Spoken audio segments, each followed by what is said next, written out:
Hello， 大家好，又係冬菇仔啊！我而家係名古屋市嘅 Paco， 我而家準備餵魚啦。我用咗100 yen 去扭蛋，入邊係啲魚糧嚟嘅，係俾啲小魚食嘅。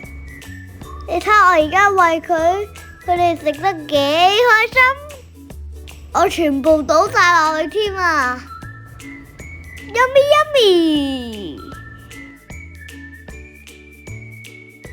我而家喺個背囊度摷銀包，我準備攞100 yen 嚟餵大魚。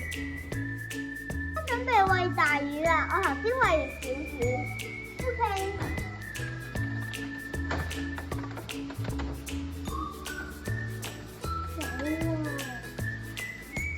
我入咗錢乜都冇。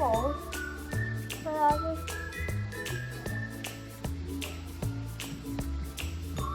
真係我乜都冇喎，咁嚟多次。媽咪幫手叫咗職員過嚟睇。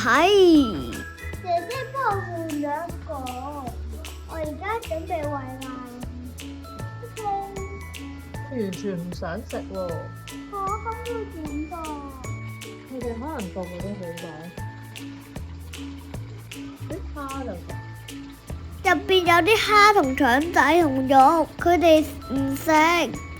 我而家得返啲粒咋，佢哋淨係食蝦喎。呢隻粉紅色魚仲乜都唔食添。冇人食喎，又想食喎。嗰度仲有一粒，睇下你食唔食？會唔會升埋去？佢見唔到啊！想食，好似想食，好似想食。好似想食，好似想食。食到啦！食到啦！吐翻出嚟喎！咁即係佢就吐翻出嚟，好搞笑啊！